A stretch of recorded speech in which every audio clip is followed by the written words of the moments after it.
How do you stay in touch with your clients and follow up with potential customers? If you're tired of people not answering your calls, slow email replies, or worse, being ghosted altogether, why not consider using WhatsApp as part of your business communications? I'm joined by Helen Nurse to explain how you can use WhatsApp to engage with your customers more effectively in this episode of Architecture Business Club, the weekly podcast for small firm founders who want to build their dream business in architecture and enjoy more freedom, flexibility and fulfillment in what they do. I'm John Clayton, your host. I know that building an architecture business can feel hard, especially if you're a sole practitioner. The good news is that you don't have to do it alone. In 2024, we launched our membership community to a small group of founding members, including architects, architectural technologists and interior designers. We meet online each week and occasionally in person to support each other in building our businesses and to have some fun along the way. In 2025, we opened the doors to a limited number of new members. If you'd like to join this supportive group of like-minded professionals, now's your chance. Just go to architecturebusinessclub.com/waitlist or click the link in the show notes and enter your details so we can let you know how you can join this incredible group. And if you have any questions, just email John, that's Jon, at architecturebusinessclub.com. Now, let's learn more about WhatsApp.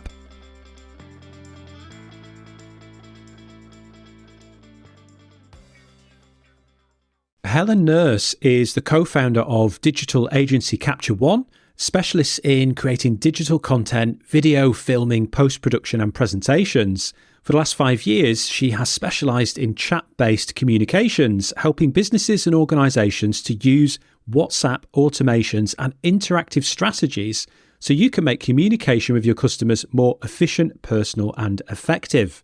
To learn more, head to captureone.co.uk and download Helen's free mini guide, 10 powerful ways to use WhatsApp in your business. Helen, welcome to Architecture Business Club. Hi, John. Thanks for having me. This is fab. Oh, it's a pleasure to have you here. Helen, we've met a few times in person, haven't we? Conferences and things, but we have. I'm interested to know, when you're not working on chatbots and WhatsApp automations, what do you like to do outside of work? Well, I've got 3 kids, so they keep me the busiest busy. They're quite an age spread as well. So my youngest is 8 and my oldest is 18, and I've got a 15-year-old in the middle.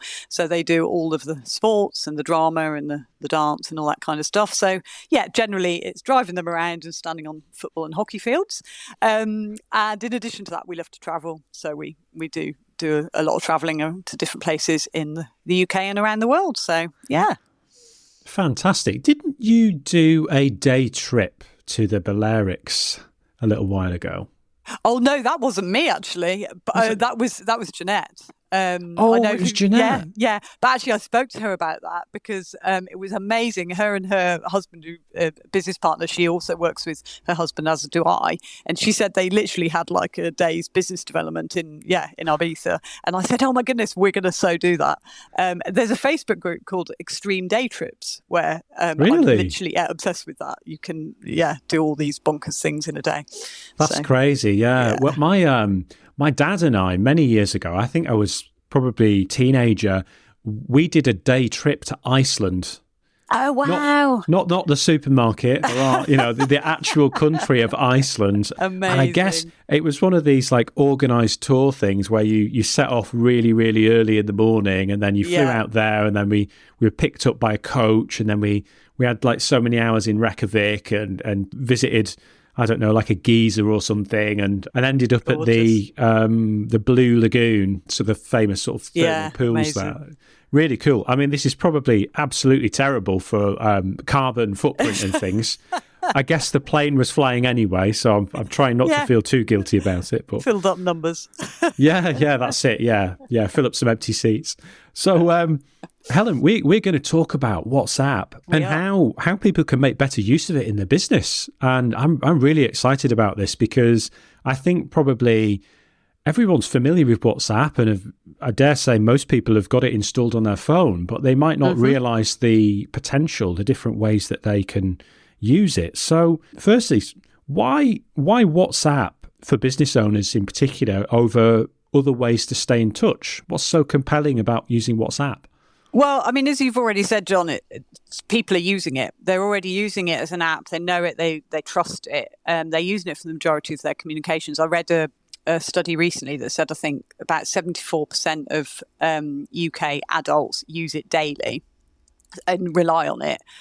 So we all are using it, and it's an instant way of communicating. So in respect of businesses starting to use it, it's a really, really effective way to communicate with your customers and the people who want to hear from you.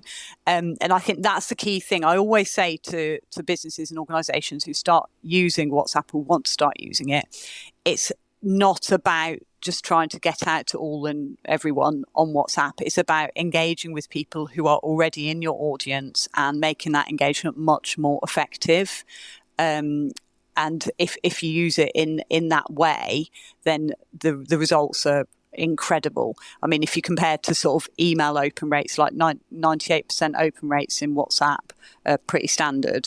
And obviously we'll all know email open rates, you're doing well if you get over 30%. And the thing is as well, because it's instant, people get a notification, they see it, they can engage in a moment. It's so much more interactive than email. You can do so much more with it. With email, we'll all know, we have massive crowded inboxes. You're glancing down your emails to see what's relevant. What do I need to read right now? And most of the others just get ignored or forgotten. And even for the emails you need. So, for example, if you're going to an event and you get sent information on email, you have to then, particularly if you're out and about, go on your phone, go into your email, search for the right email. You can't find it. It's a real pain. And then even when you get onto the email, you have to click on links to get information. It could be quite time consuming. Whereas what you can do now with WhatsApp is make that communication much easier, much more instant, much more interactive. So it's good for both the business and for the user. So it's win-win. That sounds fantastic. And what would you say is the biggest myth or misconception when it comes to WhatsApp? For businesses, interestingly, I did a poll on LinkedIn about this recently, actually, so I can tell you exactly what it was. The biggest thing that came up was that people thought it was going to be spammy, or they would be perceived as sending spam. And as I said before, it's actually the opposite. And this is what people, when they understand this, they go, "Oh, okay, brilliant." It's really, really powerful, because the great thing about WhatsApp is it's got really strong anti-spam regulations, because it's owned by Meta. Meta are really hot on it being a platform that people use for their primary communication, that they use with people who they know and they trust. Therefore, they will restrict your account as a business if you are doing anything spammy. So that means that when we're working with our clients to use it, we're making sure that they're using it in a way that is relevant and is wanted by their clients or their audience. So we're never just sending out blanket messages in WhatsApp to people who aren't expecting them, because that's going to get your account restricted, and that's not the way to use it.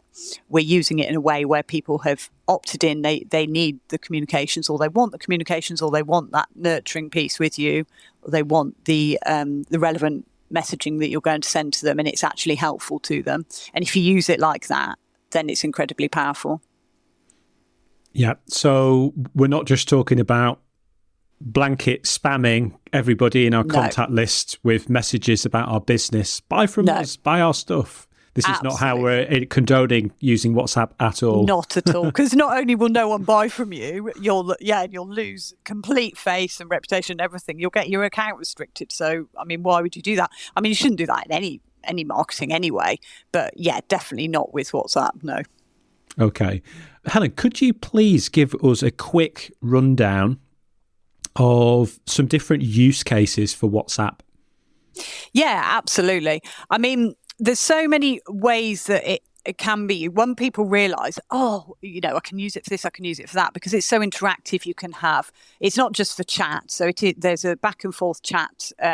Obviously, it's the main way you use it, but you can have videos in there. You can create quizzes. You can have PDFs, resources, all kinds of things. And the really clever thing is that you can you do so much with the data of the the conversation or flow that someone goes through in your WhatsApp conversation.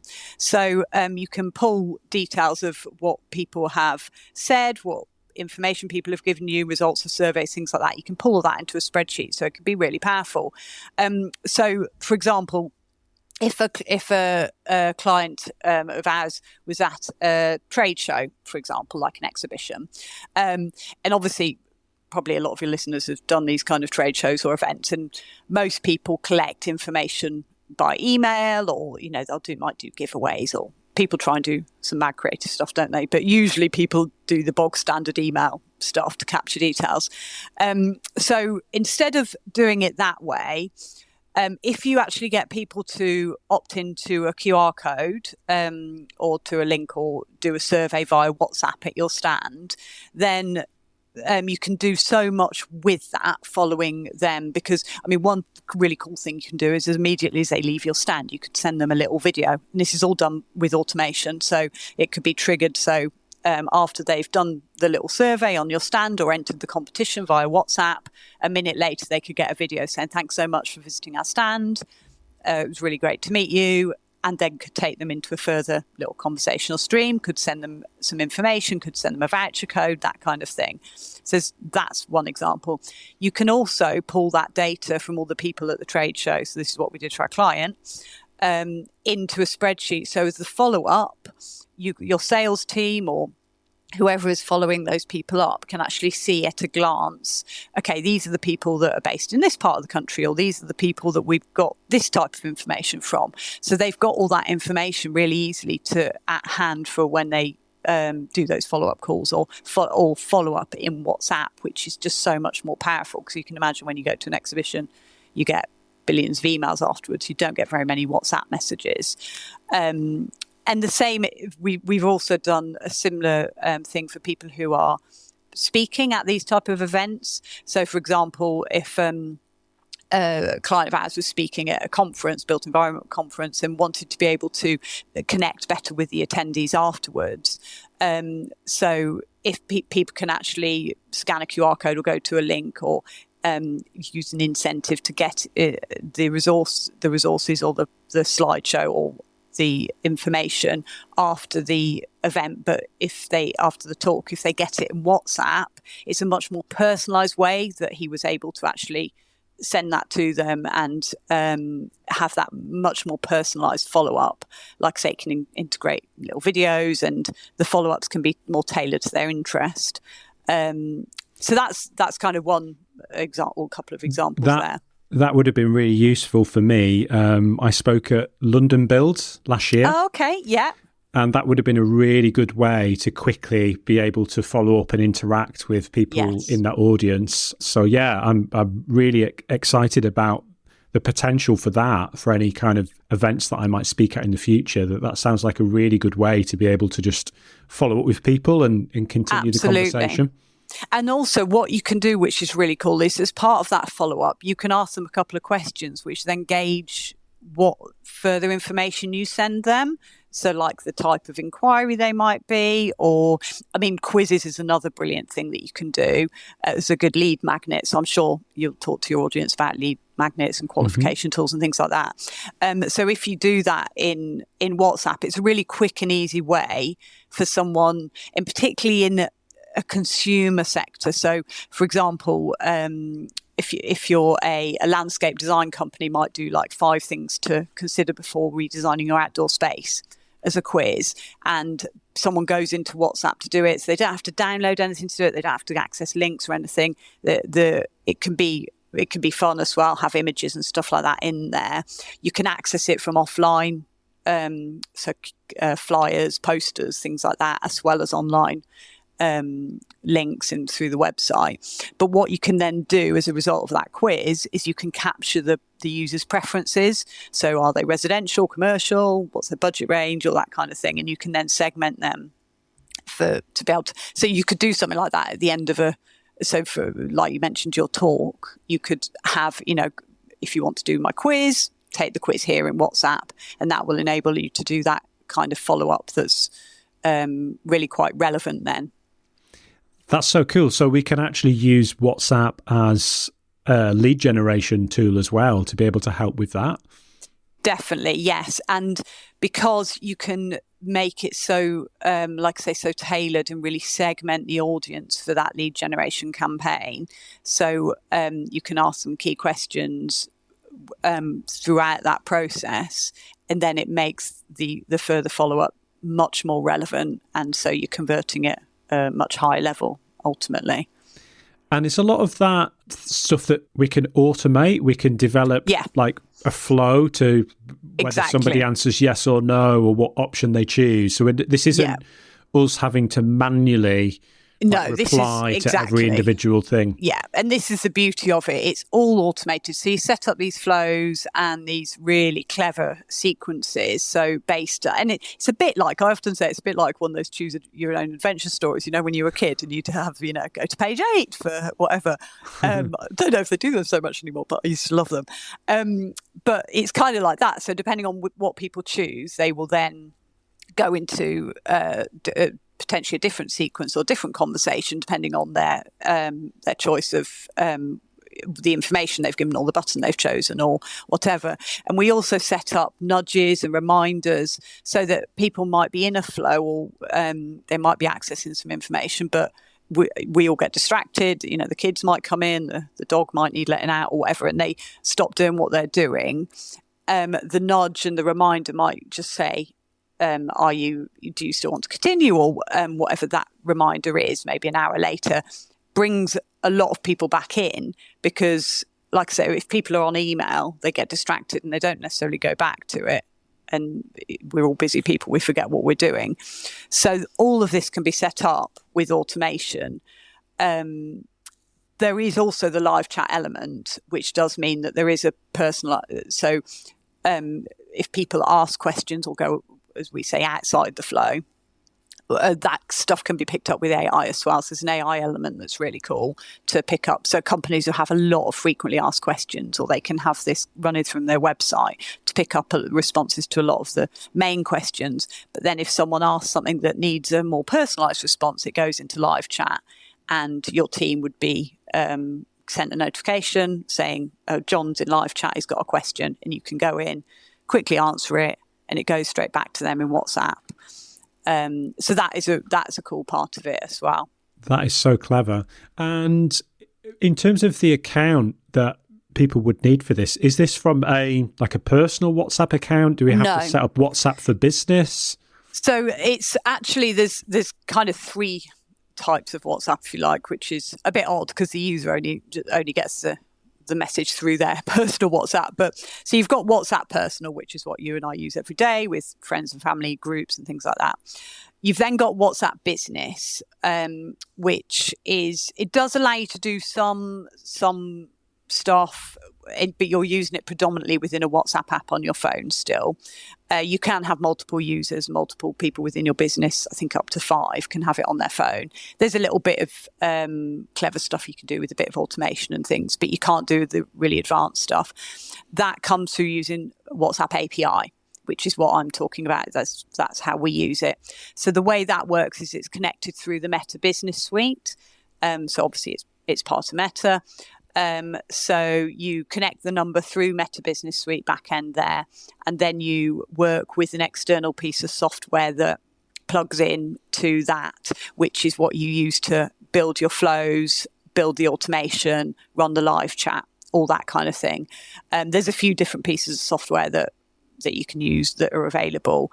They vary in terms of what you can do, the functionality and the sort of advanced features and how easy they are as well. We're agency users, so the piece of software we use is called ManyChat. It's really robust software that was created and still runs Facebook and Instagram automations, but now also runs WhatsApp. So we're specialist users of that, and my team are educators in that software. They're sort of what we don't know about ManyChat. No one knows really. So yes, it's a piece of software. We're quite transparent with our clients in terms of they will also be admins on it. They can they can use the live chat part of it, but we basically help them to get the flows and the structures and the conversations right, because that's what's really important when you're starting to use WhatsApp in this way. It's what's your objective and what's the conversation flow going to be, and how are you delivering that in a way that's going to engage best with your audience. Presumably that once these workflows are built out, that I imagine that there's a bit of work, quite a bit of work to do up front to set everything up. But then once that's done, that this could just kind of, I don't want to say set and forget, but absolutely. No, you're right, John. Absolutely. And that's what's brilliant about it. So once they're there, then they are just running they can be running campaigns. They can be, we have one client who uses various funnels through their website. So depending on which part of page of the website, someone can click on and go through one of the WhatsApp funnels, and they get so many leads a day through their WhatsApp funnels, through their website, and they're not having to do anything to manage that, obviously. And you've also got the live chat AI side. So for clients who have a lot of people coming in asking the same type of inquiries, the same type of questions, that can take away all of that manual headache. And in addition to that, have a higher chance of converting them, because not a lot of the time with just a normal web chat box, it might deal with a question, but then it's not giving you any follow through as the customer. Whereas what we would do with WhatsApp and the flows we create is, if someone comes through the website and has a question which the AI responds to, we then send a follow-up that might be related to what the question was, to give them maybe, might be giving them a voucher or further information or that kind of thing, to be really super helpful and have more chance of converting them. I love this. I think a couple of the things that I really like in particular is one that, particularly for small businesses, resources can be scarce, in terms of having somebody to respond in a timely way and to answer questions when somebody gets in touch, that to be able to put some systems in place that helps to automate that and to save an awful lot of time, that for one is a huge win. And just on the theme of time, that if you're able to use something like WhatsApp and this automation to do that you're able to respond much quicker. So rather than, say, getting the website form filled in, or maybe there's a phone message or an email that comes in, and maybe you check in later that day, several hours after they've made that first contact, and it's like, oh, somebody's filled in the website contact form. Right, okay, so now I'll then try and email them, and then maybe they don't check their email till the following day. And whereas with this, this could all happen really quite rapidly. Remember, don't forget to join the waitlist for our membership community, where you can meet other business owners who want the same thing as you. A thriving business that gives you more freedom, flexibility, and fulfillment. Just go to architecturebusinessclub.com/waitlist or click the link in the show notes and enter your details so you don't miss out on this amazing opportunity to improve your business and your life. And if you're enjoying the show, then please leave a 5-star review or rating wherever you listen to podcasts. Now back to the show. There could be several touch points that all happen literally within, well, potentially it could even be in minutes, couldn't it? That's efficient for not only the business. It's great because it's like you say, you're saving time and resource and everything, and stuff's happening 24/7 for your business. So that's brilliant. But it's also great for the user or the customer, because it's a better user experience, because we know we're all in the immediate world now, aren't we? We want stuff now. We want responses straight away. We want information when we want it. And if we're looking at something and we can capture that person's attention and convert them within a timely manner, or even if it's sending them more information, we're just doing that nurture piece right from the start, and we're creating that professional relationship from right from the start, like you say, Roth. Interestingly, yesterday I was buying I didn't actually buy it in the end, which I'll tell you why. But I went on so my husband sent me a link to a wooden door that he wanted to buy for some work he's doing in the garden. It was a bespoke size wooden door, and he'd found this particular company, and he was struggling to find this particular size of door. So he'd found this company. So I went onto their website. He said, I need this one. There were dozens of different doors on there. but there was no way to order it online or contact them other than email. So I did then email them and I said, I'm interested in ordering this particular door. Please, can you tell me how I do it? They came back to me, I think it was 7 hours later, saying, yes, absolutely. And just transfer the money to this account. It was all very manual. And I was just made me think, well, I'm not that sure about you as a company. If that's your process, it did maybe quite, so I didn't order from them. We ordered from somewhere else. So it just shows maybe that's, I shouldn't be quite so quick to judge, but I think we all do judge the professionalism of a company based on how responsive they can be and their systems. I think that we live in an age of instant gratification. So people as societies used to being able to order a product on Amazon Prime and have it delivered like the next day, or be able to just go, I want to watch this film or program, and just go on Netflix and immediately be able to watch it. And that's very different to how society used to be. So if you think about that, your business, if the way that you're operating in your business is still like the way that everybody did things 20 years ago, we generally, like, people's expectations of when they should get a response or how quickly things might progress are potentially very different, I think, these They are days. very different. I agree. And we can argue, the wrongs and rights and the morality of that, can't we, all day long. But as you say, that is the way of the world. So businesses have to adapt and have to, if you want to survive as a business or be thriving as a business, you have to be at the forefront.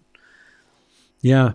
To bring this back to architecture specifically and architecture practices, the projects that they work on typically can be very complex. Even small projects, even a house extension project, can be really complicated. And often we do need to stay in touch with multiple stakeholders on a project. There could be the client, there could be the consultants involved. If it's a larger project, there could be all sorts of different people that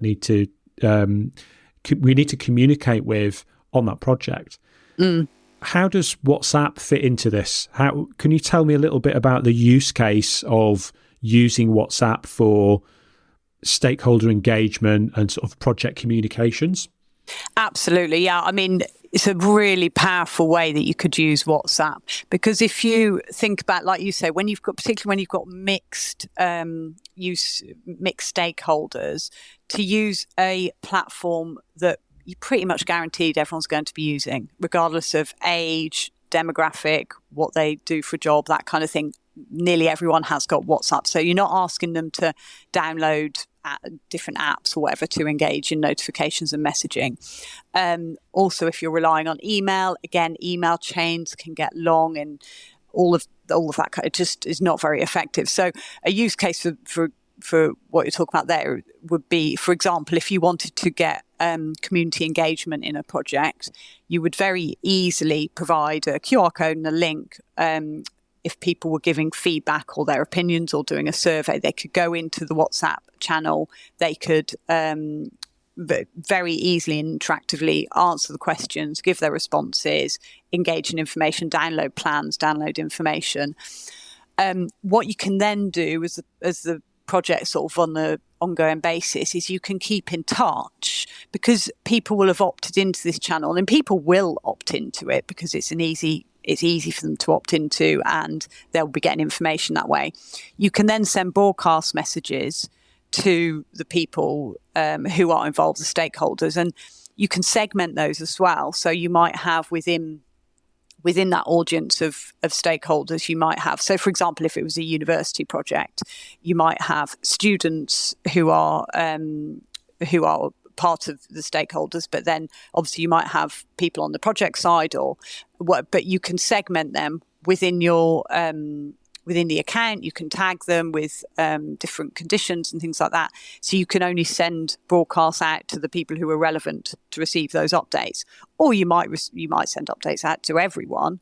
But the fact is, you're sending it to them in a way that they'll see. Most importantly, because they'll get the notification, they'll realise what it is very immediately. They'll be able to take the information on board. They can potentially do something with it if you want them to respond to something. they can ask them to do that very easily. And as I said, you can have segmented that and be just sending it to the people who you want to receive that information. Does that make sense? Yes. Yeah, it does. Yeah. Yeah. That sounds like it could be a really useful way to stay in touch with people on projects. And also not just the staying in touch, but then the capturing the data. So you can imagine if you've done some kind of user survey or stakeholder survey, and you get people to tell you via this channel what they think of a particular plan or whatever, all of those comments can be sucked straight into a spreadsheet, a live spreadsheet document. So then you can then use that spreadsheet and go, oh, okay, we've got 500 people who have come in here. 100 people have said this. Oh, we've got these questions are coming. All the, the questions you can view, they can be, we have one client who we do, it's actually an NHS based project, but they do regular Q&As with families. And so they will, on a Tuesday, the broadcast message goes out to families if they want to ask a question at the Q&A session on the Wednesday. And on the Wednesday, they then do the Q&A session, and all the questions have been submitted via WhatsApp. They're on the spreadsheet. They're easy for them to refer to. And that Q&A session gets sent out as a link to all of the subscribers, so they can either watch it live or they can watch it afterwards as a replay. But yeah, so that piece of actually pulling the data through and being able to analyse it is really powerful, I think, for what you're talking about there. That's really cool. Helen, have you got any tips for newbies that want to move beyond just using WhatsApp for messaging? Have you got any tips or suggestions for them where to start? Yeah, so I would say the first thing is to kind of think of one way that it would be most useful for you to start using it. Because, I mean, we've talked about tons of ideas today, and I get a bit carried away with ideas, get a bit excited about, oh, you could do this, you could do that. But actually, what you need to understand the power of what it can do for you is one way to start using it that's going to make a real difference. So it's thinking about what is a current objective that you've got in your business. What would be the most powerful? Is it sort of new lead generation?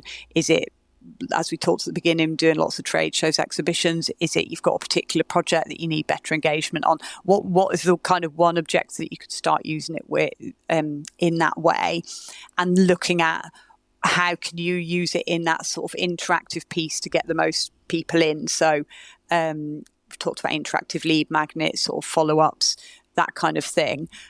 But thinking about, okay, how do people want to engage with me in this way, and what is it going to achieve for both them and me, really? So that would be sort of my first tip, I suppose, if you like. I've got a couple of like webinars and things like that people can always watch just to get a bit more of an insight, and I'm always willing to give sort of free sessions to people just to give them an idea of how they could start using it. I would also say so as I said, the software we use is ManyChat. It does help to have a specialist help you with it, but it's available for anyone to look at and look at their community forum to actually learn a little bit more about as well. So they actually know a bit more about the back end and how it, the opportunities for them. So I would say to, look at the ManyChat website to learn a bit more. That's cool. So pick one thing. Don't try and integrate WhatsApp into every aspect of your business. Pick one thing, the thing that's going to be the most impactful way to further leverage using WhatsApp. That's good advice. What would be the main thing that you'd like everyone to take away from this today? I think it would just be to think a bit differently about what you're doing and how you're doing it, and think interactively about how you're communicating with your audience. There's that saying, isn't there? I don't know if I can remember it. It's if you always do what you've always done, you'll always get what you've always got. Yeah, that's it, isn't it? I don't know if I was. Yeah, if you always do what you've always done, you'll always get what you've always got.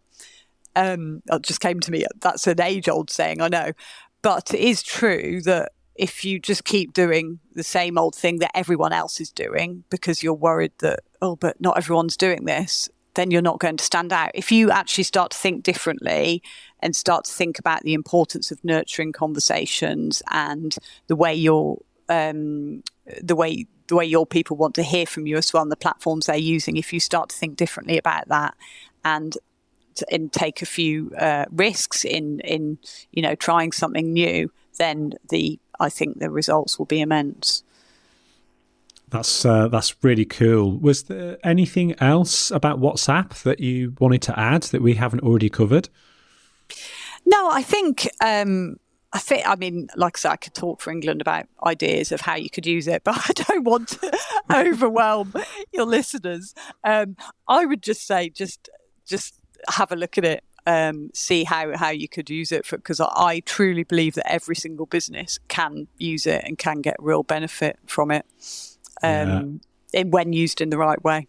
Yeah, I hope that if you're listening to this, that it just makes you just stop and think that, oh, actually there are other ways that we could use this. Like this thing that I've already got on my phone that everybody I know has got on their phone, that actually there's some really clever ways that I could use this in my business. So hopefully this has served to give some inspiration to everybody to just investigate this a bit further and then see how they can apply it in their business.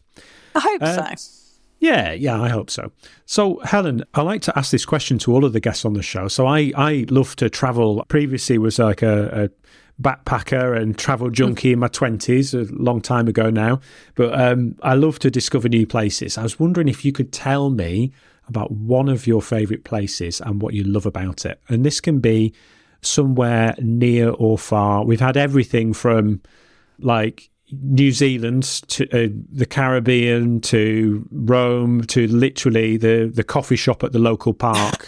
Do you know what? So, can I have a near and a far one? You can if you like. Yeah, we'll give you two. Okay, so the far one would be Sri Lanka, because my sister lives there, and I've been twice, and I'm going again actually at the end of the month. I can't wait. We're going to do I'm on my own this time without the kids. So we're going to do a yoga retreat. But we took the kids there and just had the most amazing time. The people, the food, it's such a safe, friendly, lovely, gorgeous place. And they really need tourism as well. So I always say, to people, go to Sri Lanka. You would have the best time. So that's my far place. My close UK place is Haworth in Yorkshire. So it's obviously the birthplace of the Brontes. So it's got all of that kind of history and stuff. But we go there myself and my husband, when we first got together, we went there in December. They do a lovely Christmas in Haworth. So we went there for our first date, and we have been every single December since for 28 years, I think. So It's literally a thing that we do every single December. We go and have a weekend in Haworth. So the kids now know us. They do a steam train as well. So when the kids were younger, we took them on that. But I would say in the summer as well, it's gorgeous. So if you haven't been to Haworth, again, it's a gorgeous, quaint village, got loads of independent shops that really, benefit from people going and spending money there, because I'm big into buying local. I'm going to have to check. I'm not sure if I've been there or not. So I think I would have remembered it. So I'm going to have to add that one to my bucket list of places to visit. Definitely. It's got a quaint street, runs up the middle, cobbled street, just with all little, shops and all. And then the Bronte Museum is at the top of the hill, which is worth a visit as well. And there's some gorgeous walks around there. So, that sounds good. Cool. Yeah. Well, Helen, this has been an absolute pleasure. Thanks so much for coming on the show and sharing your expertise. Where's the best place for people to connect with you online? Oh, thanks, John. LinkedIn. So I'm on LinkedIn, Helen Nurse. Connect with me there. I'd love to. And that's where I'm sort of hang out the most of the time, social media. Just DM me as well if you want any advice or anything like that. And then our website, capture1.co.uk, would be great. Brilliant. Thanks again, Helen. Thanks, John. Next time, I talk about podcasting and how it could benefit you and your business. Thanks so much for listening to this episode of Architecture Business Club.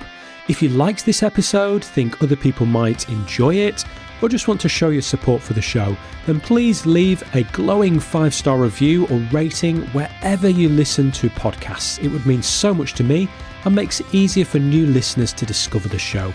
And if you haven't already done so, don't forget to hit the subscribe button so you never miss another episode.